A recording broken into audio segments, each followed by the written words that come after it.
देखिए कहानी उस दिन की है जब मैं पहले दिन कॉलेज आया तो दो चीटे से उन्होंने हमारा नाम पूछा। मैंने बताया शुभम यादव। आपने फिजिक्स पढ़ी होगी, जो ध्वनि होती है वो ऐसे चलती है फ्रीक्वेंसी की रूप। वहाँ पर एक लड़की बैठी थी और मेरा नाम देखा शुभम यादव। उन्होंने कुछ खास नहीं, उन्होंने यादव निकाला और एक फेमस सी वर्ड जोड़ी जो आप लोग जानते हैं वो भैया। मेरा नाम अब शुभम यादव से शुभम भैया हो गया। देखिए ना ईमेल ना जीमेल, बात फैलाने में फीमेल। पूरे क्लास में फैल गई कि मेरा नाम अब शुभम भैया है। कोई लड़की मुझसे बात करे, आप कहाँ रहते हो? शुभम भैया। आप कौन सा सब्जेक्ट है? शुभम भैया। ऐसे कई लड़कियों ने मुझसे बात की पर उसके आगे एक वर्ड लगा था शुभम भैया। भैया भी सही थे वैसे। क्या भैया सही है या नहीं है? बिल्कुल। तब मैंने एक शायरी लिखी कि महफिल तो बड़ी हसीनाओं से पर हर जुबा मुझे भैया कहे। महफिल तो बड़ी हसीनाओं से पर हर जुबा मुझे भैया कहे। काश कोई तो ऐसा जो मुझे सैया कहे।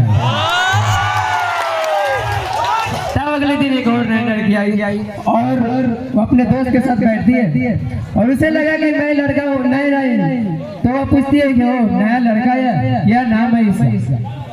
अब उसने क्या बताया होगा आप लोग बताएंगे? सत्यानाश। उसने भी बताया कि मेरा नाम शुभम भैया है। उसे पता चला कि मैं शायरी लिखता हूँ तो आई मेरे पास और पूछी क्या तुम शायरी लिखते हो? मैंने कहा हाँ। तो फुल की कुछ की फिर कुछ सुनाओ कुछ।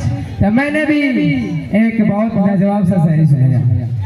सितारे बड़ा आसमां और हुस्न का समंदर हो तुम। अच्छा। सितारे बड़ा आसमां और हुस्न का समंदर हो तुम। मैंने जितने भी दिल देखे हैं उस दिल के अंदर हो तुम। और लिखना चाहा हुस्न का दिलदार तो क्या बताए इतनी सुंदर हो तुम।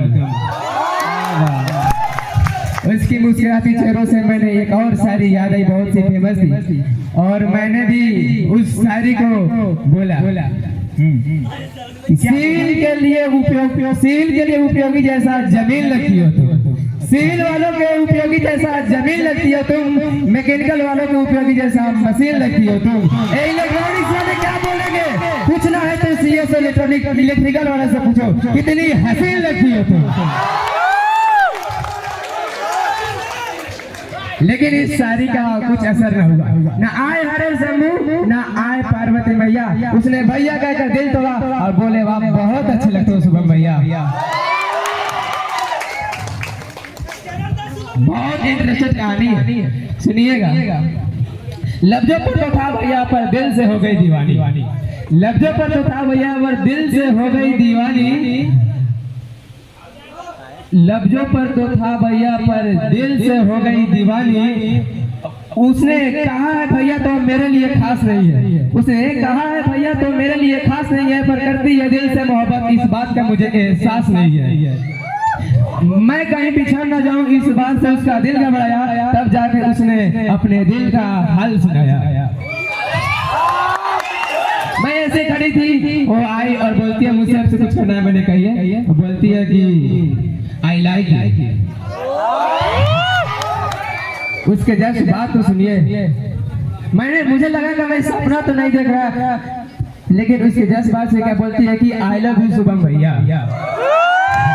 मैंने कहा तो कहना क्या चाहती हो? उसे लगा कि मेरी इंग्लिश कमजोर तो नहीं, तो बोलती हिंदी में कहती है कि मुझे तुमसे प्यार हो गया शुभम भैया। मैंने कहा देखो ना तो मेरी इंग्लिश खराब है ना तो मेरी हिंदी खराब है, या तो तुम्हारी जुबान खराब है ना तो मेरी कान खराब है। तब मैंने कहा कि तुम्हारी बातें सुनी उलझन मन में आई है, पता नहीं तू बहन अजीब बनने आई है। मैंने फाइनली उससे पूछा तुम चाहती क्या हो? वो बोलती है कि मुझे आप चाहिए शुभम भैया।